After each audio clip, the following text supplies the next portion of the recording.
Okay, hello. Player. Hey, hello YouTube players.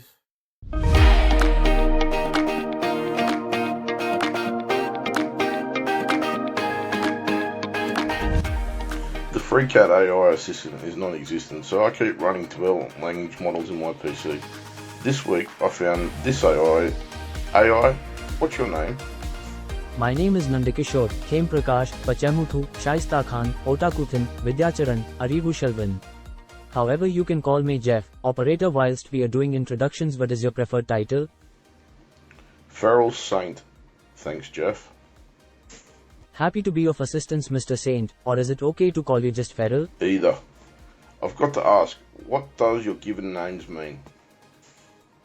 A whiz kid, who cares for the well-being for all, youthfulness, resourcefulness, a polite poet, focused on learning, or one whose wealth is his wisdom. And since we are explaining our identities, I am guessing the use of an oxymoron speaks for itself. Not exactly sure what you're trying to say, Jeff, but calling a child biscuit seems a little cruel to me. No, my name means a place where rabbits fuck.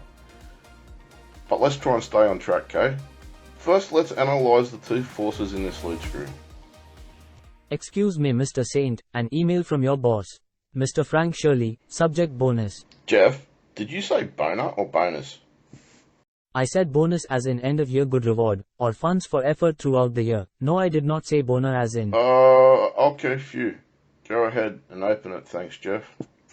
Mr. Saint, the email reads, thanks for your hard work throughout the year. To show our appreciation, please find attached Quadratic equation generator, sine rule, and cosine rule, FreeCAD spreadsheet templates created for your enjoyment. If this isn't the biggest bag over the head punch in the face that I've ever got, damn it, it's good.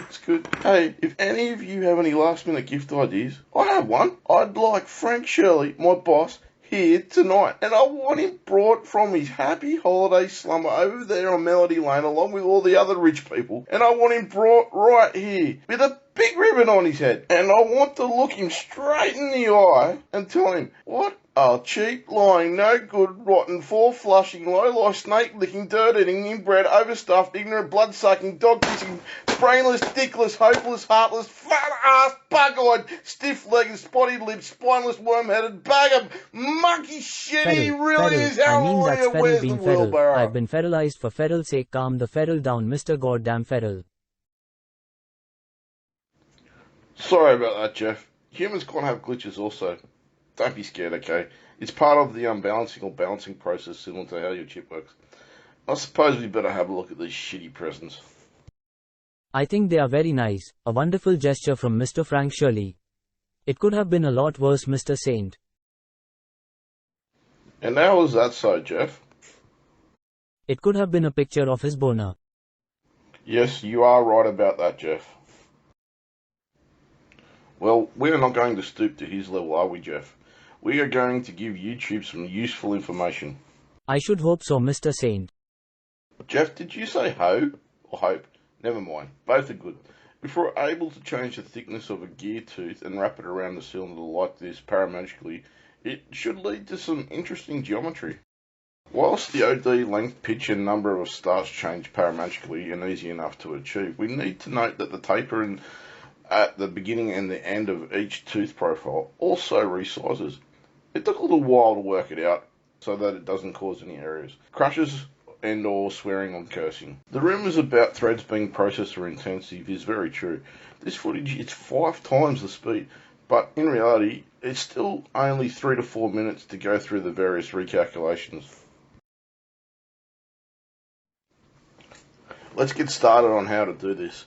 I'm going to assume you know how to set up a spreadsheet with aliases, as I have. So, the first real step is to create 3 concurrent helixes. The start and end of the individual helix will represent the profile, well, more correctly, the change in profile. Mr. Saint, please reminding you to adjust the properties to match the corresponding spreadsheet alias. I was just about to, thanks Jeff. So, the pitch is going to be the same in all 3 helixes. The pitch times the number of starts. The height has 3 variations, and there would be other ways to do this, but this is how I did mine. The three variations combine using a fraction of the pitch as a difference. And the screw diameter is the same for all the helixes. The tricky thing is to get the planes at these transitions to stay perpendicular to the helix's tangent. And I found it best to add an axis. The axis can be XREF into any sketch. Sometimes FreeCAD can get the plane orientation right with just that information. Other times it needs an extra line from the helix's endpoint back to the center or the axis. And we have to create a supplementary plane and sketch to get the tangent plane and sketch into that position. Creating a body and referencing the z-axis is the easiest way to get the datum line locked down. Getting the plane perpendicular to the tangent at the node is the name of the game. The most important thing is to make sure the attachment mode starts with O for origin. And this will push the sketch's origin over there too when we create a sketch. OYN seems to work, and let's go with that.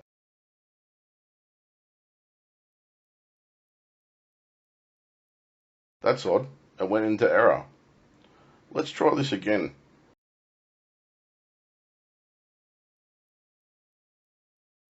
Selecting OYN as before, and when the reference dialog opens, select Create Cross-Reference, and this eliminates the error. AI, narrate.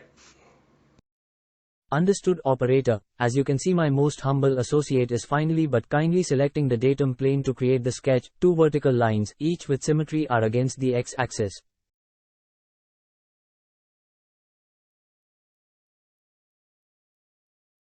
Then these two lines are connected with two lines also that are constrained at 30 degrees.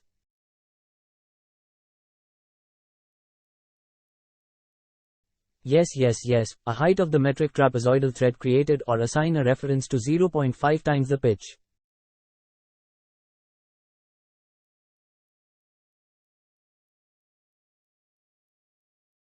The final step is to add a midpoint construction line in between the side lines just created, or assign a reference to 0.5 times the pitch.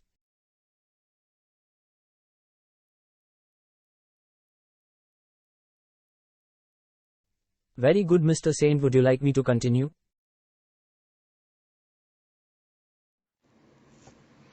No, Jeff, I made a mistake up ahead. I better own it, else God knows what you'll say about me. So, to have a taper lead in and out, the start and end need to be smaller than the core profile. So I'm just jumping back into the properties and amending those values that define the metric trapezoidal thread.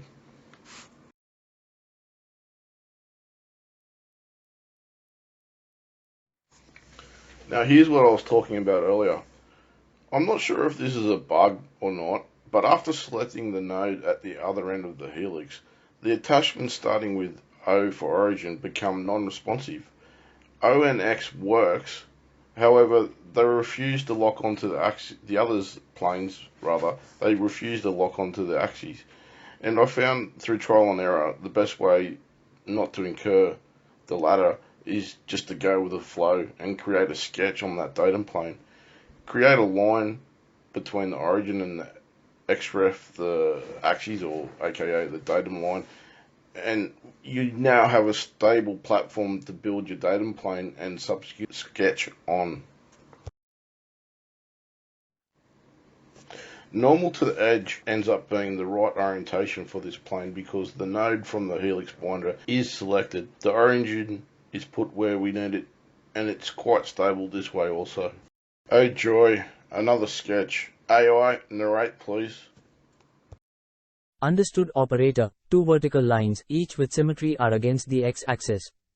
Then these two lines are connected with two lines also that are constrained at 30 degrees. A height of the metric trapezoidal thread created, or assign a reference to 0.5 times the pitch. The final step is to add a midpoint construction line in between the side lines just created, or assign a reference to 0.5 times the pitch. Very good, Mr. Saint. Would you like me to continue? No thank you, Jeff. As I've got to inform the viewer that I cut out a little footage. Basically create another body and shape bind the sketch helix 2 into that new body. Then run both through additive pipe. You might have to click the profiles in the 3D space, but the binders are your best friend. We need to split this profile and fuse it with the taper. To do so, switch over to the part workbench and use that same thread profile binder to create a 2D offset relative to the pitch. select the body, then the 2D offset in the tree, and split. Now all that's left to do is run a fusion against the parts you want to join. Obviously you will need to finish the far end of the thread and create a shaft for the thread, but after that you'll have as many starts as you could possibly want in a lead screw. Just don't call me to machine it, okay?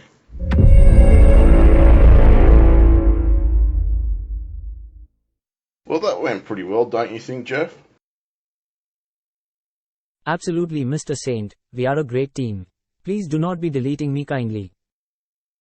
I think you might be the first AI that will make another appearance. I just have a question. Please do not be hesitating to ask me anything. When I asked you to narrate, you randomly said yes, yes, yes. What was going on there? Apologies for any confusion I may have caused. Does yes, yes, yes still mean yes? Actually, yes, yes, yes does not mean yes. It means maybe yes, I was trying to humanize my character. Is this okay, Mr. Saint? Does yes still mean yes? Actually, yes is still yes, but yes, yes, yes is maybe yes. I think I see where this is going. Yes, yes is maybe yes. Actually, yes, yes is no. They cancel out. How is that possible? Have you heard the term Indian giver? Yes? I gave you a yes and took it back, understand? No.